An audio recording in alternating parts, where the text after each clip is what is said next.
नमस्कार। चलिए आज चलते हैं भारतीय इतिहास के एक ऐसे दौर में जहां अराजकता और उथल-पुथल के बीच से एक साम्राज्य का जन्म हुआ। एक ऐसा साम्राज्य जिसने लगभग 400 सालों तक न सिर्फ बंगाल बल्कि पूरे एशिया के इतिहास को एक नई शक्ल दी। जी हाँ, हम बात कर रहे हैं पाल वंश की। ये सिर्फ एक राजनीतिक ताकत नहीं थे, बल्कि एक ऐसे सांस्कृतिक और बौद्धिक युग के निर्माता थे जिसका असर बंगाल की सीमाओं को लांघकर हिमालय और दक्षिण पूर्व एशिया तक महसूस किया गया। अच्छा, पालों की कहानी समझने से पहले उस माहौल को समझना जरूरी है जिसमें उनका उदय हुआ। 8वीं सदी का बंगाल एक बहुत ही डरावने दौर से गुजर रहा था, जिसे उस जमाने के ग्रंथों में मात्स्य न्याय कहा गया है। इसका मतलब है मछली का न्याय। लेकिन ये सिर्फ कोई किताबी शब्द नहीं है, ये एक टूट चुके समाज की खौफनाक हकीकत थी। जरा सोचिए, एक ऐसा तालाब जहां कोई नियम कानून नहीं है, बस बड़ी मछली छोटी मछली को निगल रही है। यही हाल था उस वक्त के बंगाल का। राजा शशांक के साम्राज्य के पतन के बाद कोई केंद्रीय सत्ता नहीं बची थी। समाज पूरी तरह से बिखर चुका था। छोटे छोटे सरदार और सामंत अपनी अपनी मनमानी कर रहे थे और कमजोरों का कोई सुनने वाला नहीं था।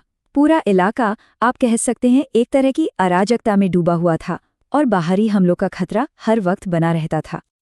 तो इसी निराशा और एक रक्षक की तलाश के बीच करीब 750 ईस्वी में पाल राजवंश का उदय हुआ और इसके संस्थापक थे गोपाल। अब दिलचस्प बात यह है कि गोपाल का सत्ता में आना किसी आम राजघराने की तरह नहीं था। वो राजा पैदा नहीं हुए थे, उन्हें राजा बनाया गया था, उन्हें चुना गया था। तो ये चुनाव कैसे हुआ? देखिए, यहाँ दो कहानियां हैं।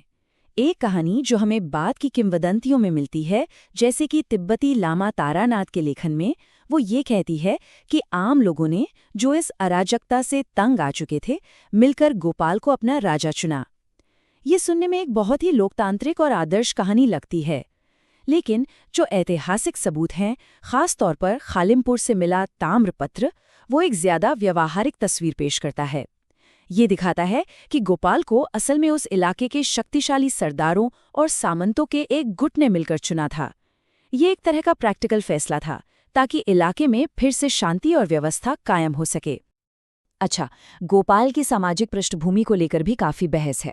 कुछ पुराने लेख उन्हें साधारण सेवक परिवार का बताते हैं, तो वहीं उनके खुद के शिलालेख उन्हें बड़े बड़े योद्धाओं के वंश का बताते हैं।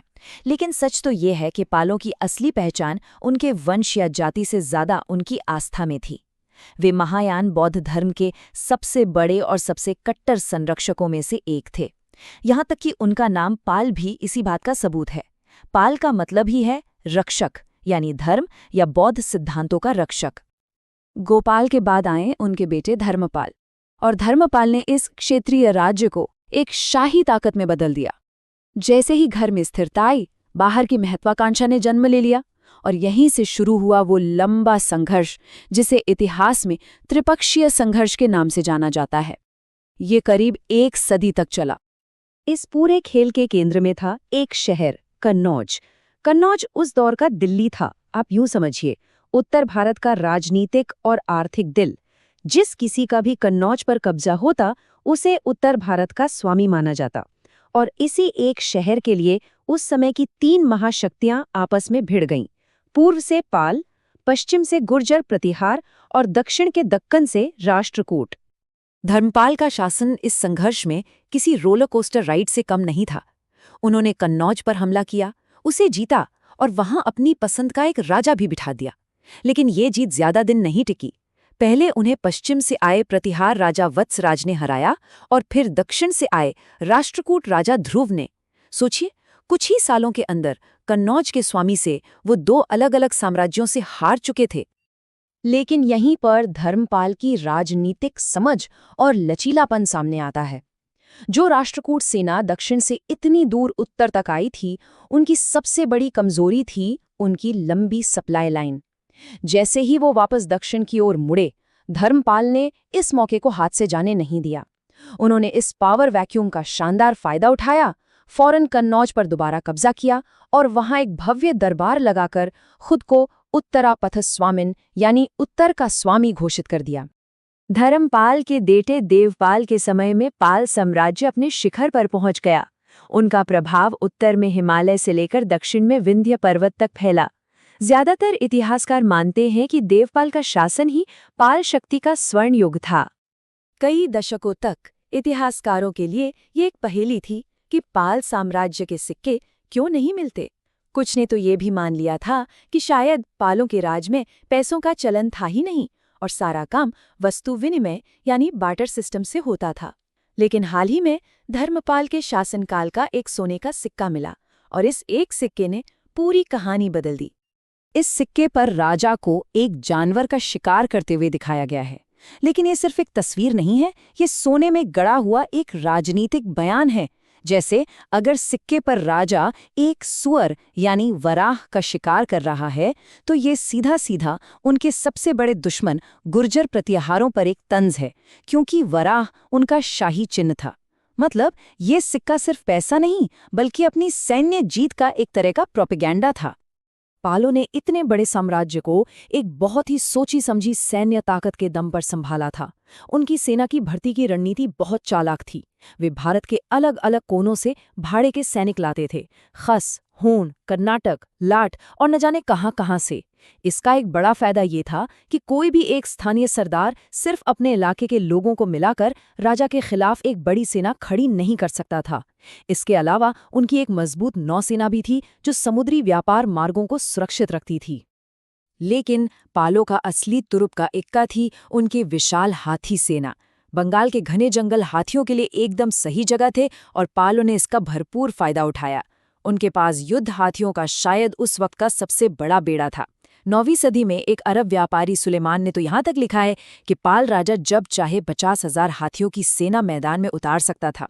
अब हो सकता है ये संख्या थोड़ी बढ़ा चढ़ाकर बताई गई हो, लेकिन इससे ये जरूर पता चलता है कि विदेशियों पर उनकी सैन्य ताकत का कितना जबरदस्त प्रभाव था। हालांकि जिस सिस्टम के दम पर ये इतना बड़ा साम्राज्य चल रहा था, उसी सिस्टम के अंदर इसके पतन के बीज भी छिपे हुए थे, और ये कमजोरी थी सामंतवाद का उदय। तो हुआ ये कि बड़े अधिकारियों को सैलरी में नकद पैसे देने के बजाय टैक्स फ्री जमीनें दी जाने लगीं। धीरे धीरे इन अधिकारियों के पद और वो जमीनें दोनों ही वंशानुगत हो गए, मतलब पिता के बाद बेटे को मिलने लगे। इसका नतीजा ये हुआ कि राजा की ताकत कम होने लगी।